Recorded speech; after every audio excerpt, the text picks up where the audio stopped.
김종대의 뉴스 5월 24일 월요일 2부 시작합니다. 0688님, 문재인 대통령의 이번 방미 성과 잘한 것은 칭찬해주고 격려하면서 코로나19 난국을 헤쳐나가면 좋겠습니다. 이렇게 말씀하셨고요. 2667님, 중국과의 관계에 악영향이 있을지 걱정이네요. 네, 빛이 찬란하면 그림자도 어둡겠죠. 어디까지나 또 기회와 도전이 양립하는 국제 정세 어떻게 돌아가는 건지 잠시 후에 살펴보겠습니다. 곧 돌아오겠습니다.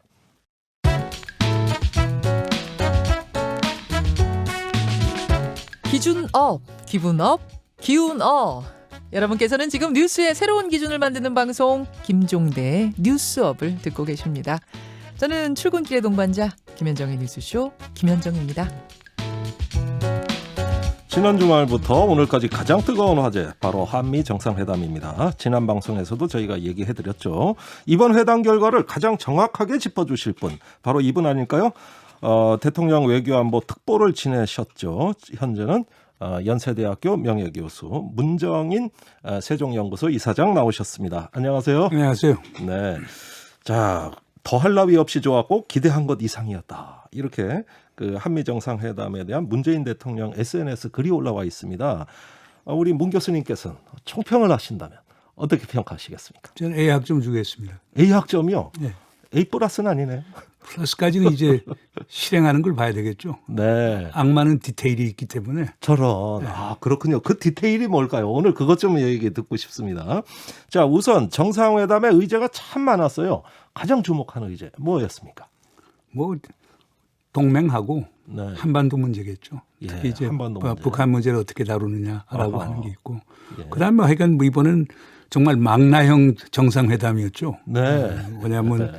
뭐 동맹 한반도는 물론이고 네. 그다음 글로벌 서플라이 체인에서 공급망하고 첨단 과학기술 문제, 예. 그다음 우주 원자력 협력 문제, 예. 그 더 나아가서는 뭐 보건 협력, 예. 백신 협력, 그리고 반도체.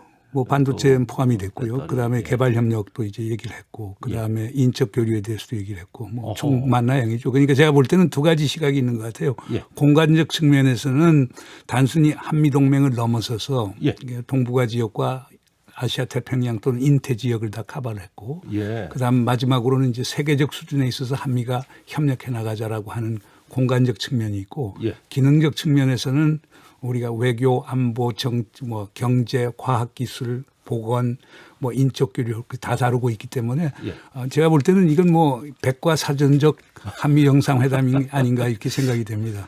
전에 이런 적이 있습니까? 전에 2005년 10월에 예. 그 당시 이제 노무현 대통령하고 그 부시. 43대 부시 대통령 사이에서 경주에서 정상회담을 했었거든요. 그때 예. 상당히 길었었는데 그때는 이제 한반도 문제가 중심이었는데 예. 이렇게 다양한 주제를 다루는 그렇게 긴 공동성명은 거의 없었다고 저는 생각합니다. 예, 저도 기억이 안 나요. 굉장히 포괄적이네요. 자, 이게 뭐 하나의 어떤 교과서를 쓰고 있는 것 같아요. 자, 그러면은 이렇게 많은 어떤 그 주제들 가운데서 일단은 그 한반도 문제 우선해서 보셨다 이런 말씀하셨거든요. 단도직입적으로 묻겠습니다. 이번에 한미 정상회담의 발표 보고 북한이 대화로 나올까요? 좀 나올 거라고 봅니다. 어떤 이유로요?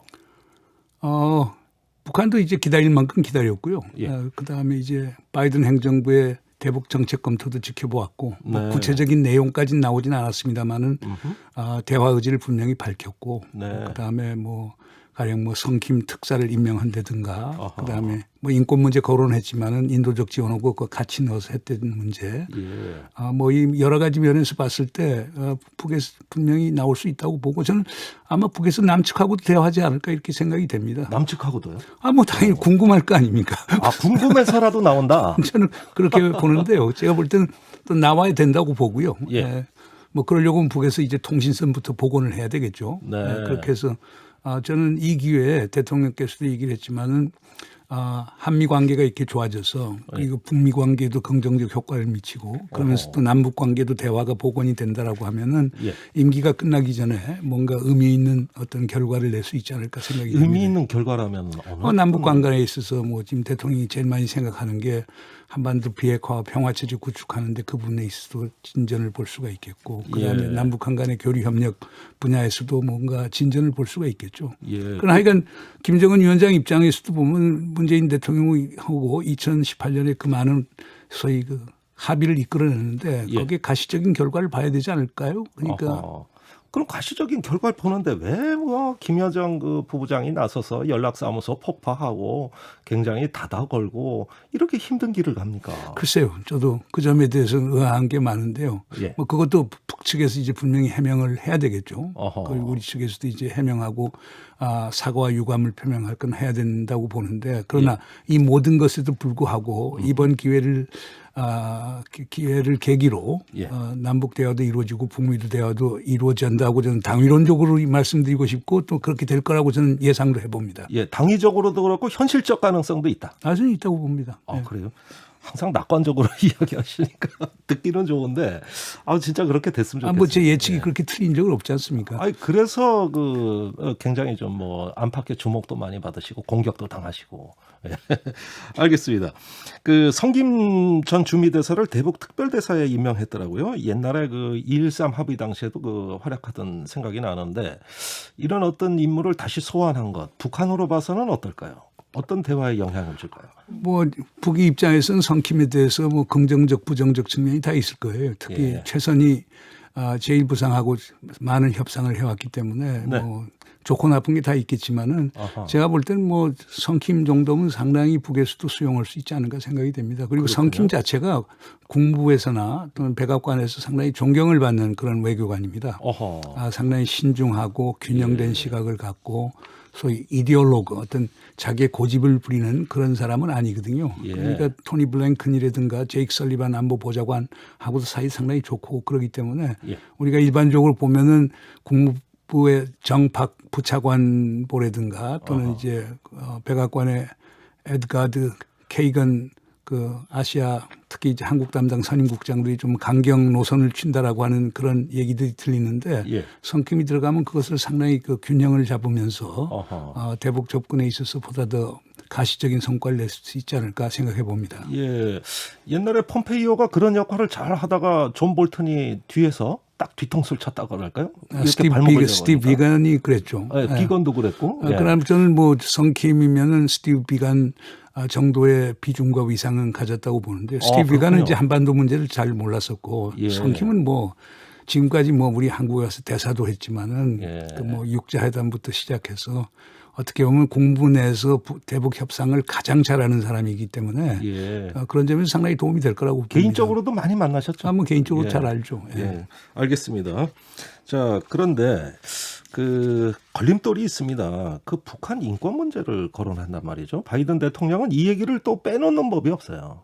이렇게 하면서 어떤 그 또 북한에 대한 어떤 제재도 계속 유지하는 것 같고 이렇게 되면 북한에서 조금 보면은 아킬레스건을 계속 건드리면서 다가오는 모습에 대해 가지고 뭔가 좀 경계하고 오히려 더 시간을 끌지 않겠습니까? 글쎄, 근데 북도 잘 알 거 아닙니까? 바이든 행정부 외교 정책의 중심에 인권이 있다라고 하는 것을 뭐 예. 북도 잘 알고 있죠. 지금 지금 바이든 행정부가 중국이나 러시아에 대한 정책을 펴는 걸 보더라도 인권의 중심이 있기 때문에 네. 북 입장에서 그걸 피해 나갈 수는 없다고 보는데요. 그러나 이제 이번에 긍정적인 거는 원래 국무부 입장은 그거였거든요. 그러니까 대북 인권 대사를 먼저 임명을 하고 예. 그다음에 대북 특사는 예.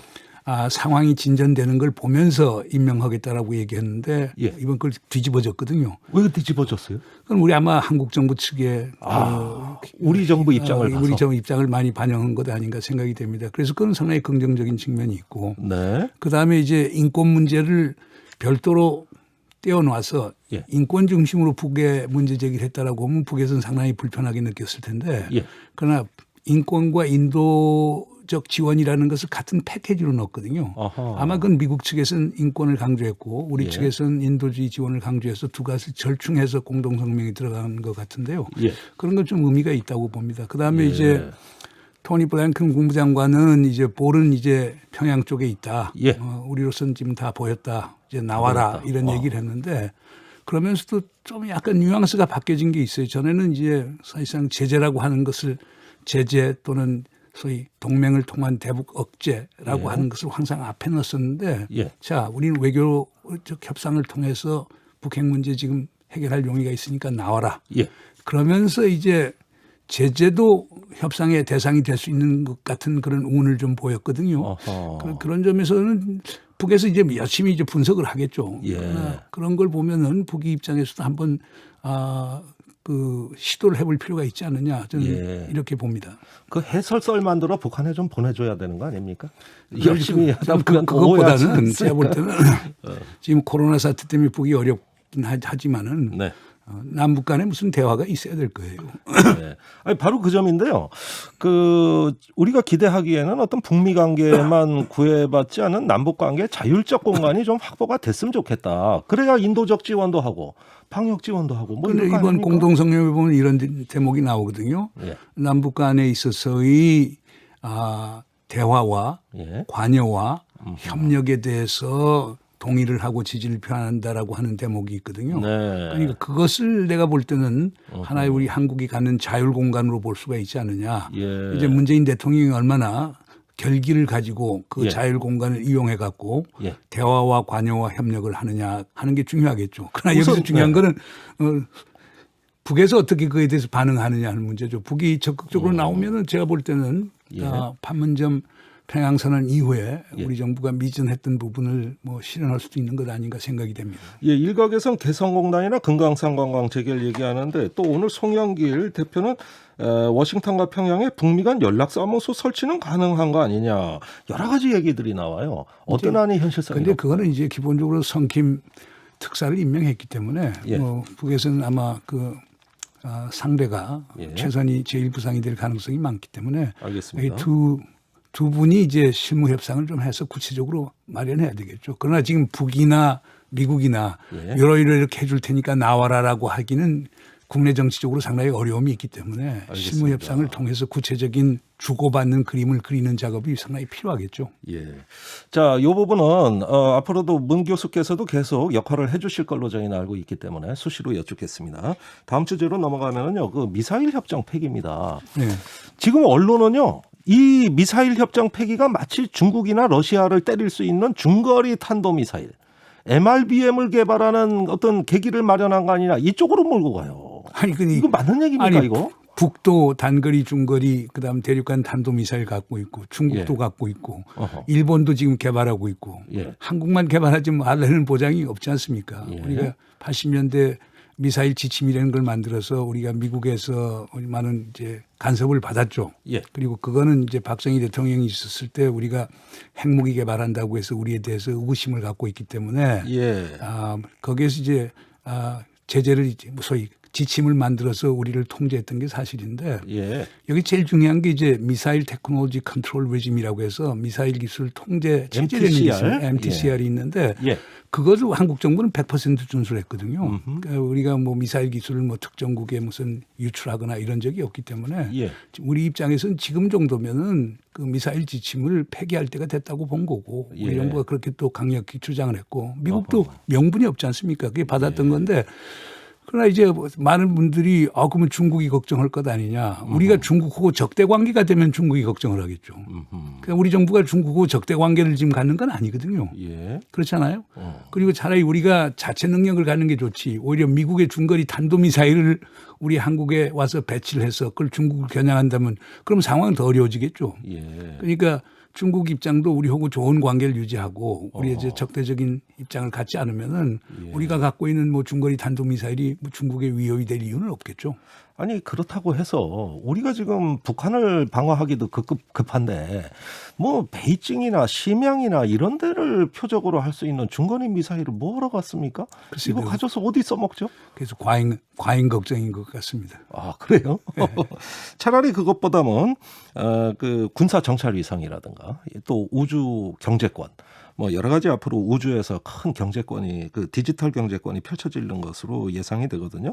이런 쪽에 어떤 공격 무기보다는 우주의 능력 그 자체를 갖는 쪽으로 이거 뭐 공간을 활용하면 어떻겠냐. 이게. 그래서 이번에 공동성명에서도 나왔지만은 아르티메스 협약이라는 게 있어요. 아르티메스 협약. 그러니까 예. 아폴로를 보냈지 않았어요. 유인 우주선을 달에 보내서 예, 했던데 맞습니다. 이제 미국에서 그걸 다시 재건해서 예. 유인 우주선을 이제 달에 보냈는데 한 10개국이 그 아르테미스 협약에 참여를 했어요. 예.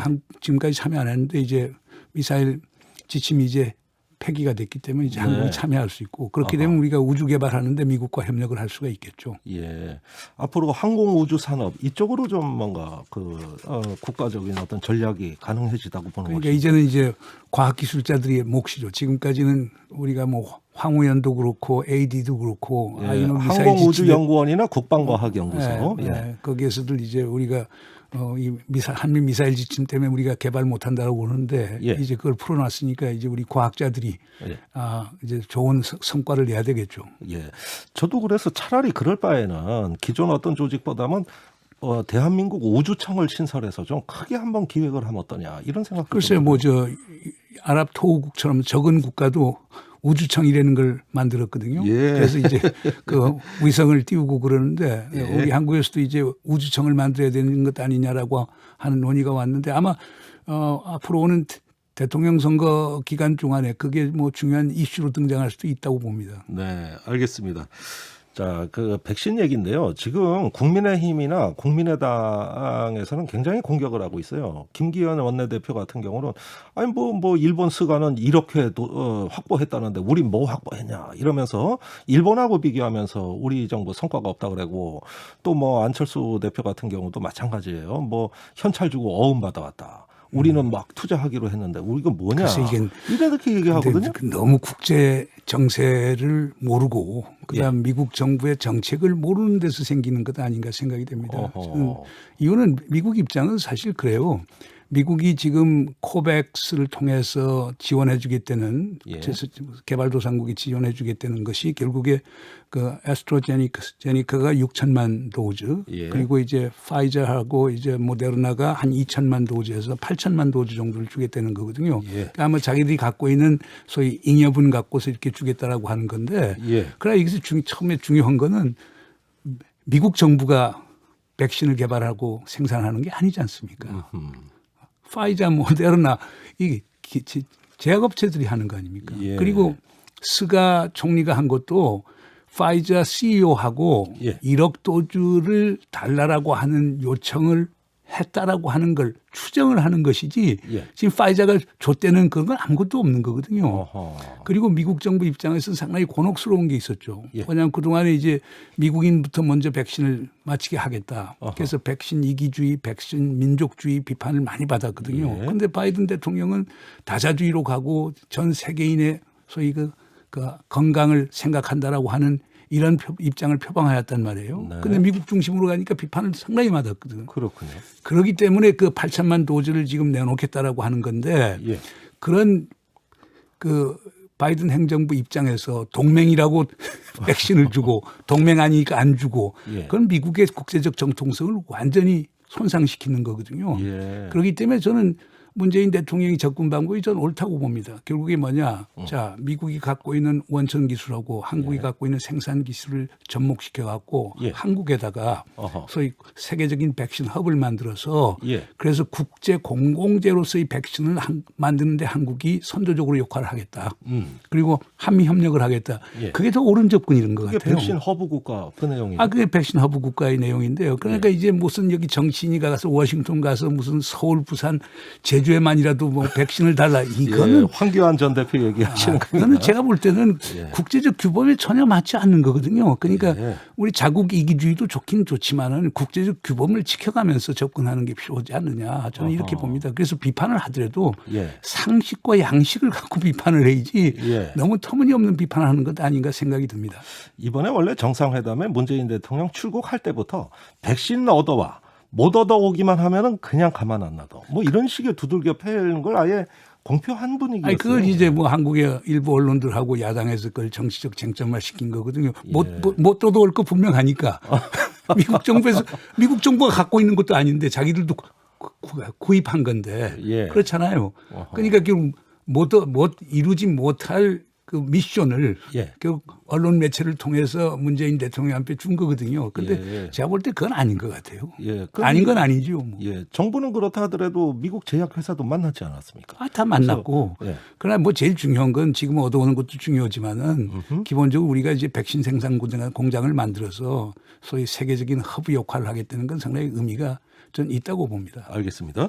그 참 특이한 게 한국의 반도체는 미국 가서 생산하고 미국의 백신을 한국 와서 생산하는 이러한 식의 어떤 그 큰 거래가 이루어지는 듯한 느낌이 들어요. 기업들이 43조 미국의 투자 계획을 밝혔습니다. 일각에서는 그동 국내에 투자하면 일자리가 몇 개인데 이렇게 미국에 이렇게 많이 투자를 하는 거야? 그러면서 조금 저는 반대합니다. 지금 뭐 삼성이나 뭐 SK나 LG나 현대자동차가 미국에 투자하는 것은 기업의 이익을 위해서 투자하는 것이지 어허. 국가의 이익을 위해서 투자하는 게 아니거든요. 그게 어떻게 다릅니까? 기업의 이익이 국가의 이익이죠. 그렇지는 않죠. 기업의 이익은 기업의 이익이죠. 그다음에 어허. 그게 국가 이익에 도움이 될 수는 있겠죠. 네. 그러나 그렇지 않습니까? 이기들 기업이 어허. 이제 미국 가서 투자하면은 미국의 일거리를 만들어 줄 것이고 미국의 공급망을 강화시켜주는 장점이 있죠. 그러나 한국에서는 또 공동화 현상이 또 생길 수도 있는 것 아닙니까? 네. 그러나 이제 이들 기업이 가는 것은 미국의 그러한 시장 가능성이 높기 때문에 지금 미국이 전부 다 전기차로 전환되는데 그럼 자연히 무슨 SK 같은 데라든가 그다음에 뭐 현대자동차 같은 건 그쪽으로 투자할 수밖에 없는 거고 그러니까 제가 볼 땐 기업 전략 측에서 이렇게 보는 건데 이 한미 정상회담이라고 하는 판을 잘 이용한 거죠. 아하. 미국 대통령이 소위 확신을 주고 그다음에 뭐 가령 조지아 주지사 같은 사람들도 확신을 주고 하면은 투자하는 한국 기업들이 미국 주정부로부터 얻을 수 있는 여러 가지 인센티브가 많이 있을 수 있는 거거든요. 그러니까 이런 걸 활용하는 겁니다. 그러나 이것을 뭐 정치인 얘기한처럼 피 같은 44주 투자해서 아무것도 못 얻어왔다라고 하는데 그런 거래주의적 시각에서 보는 건 옳지 않다고 보고요. 그래요? 아니, 한국 기업들이 미국 가는 거 미국에 그만한 시장 가치가 있고 거기에서 이윤이 생길 거라고 하는 판단이 서기 때문에 가는 것이지. 어쨌든 돈이라도 벌어와야 될 거 아닙니까? 당연히 뭐 그렇죠. 그러니까 제가 볼 때는 그래서 그걸 그런 시각에서 보는 것이지 이걸 무슨 소위 소위 교환하는 거래주의적 시각에서 보는 건 그렇게 바람직한 게 아니라고 봅니다.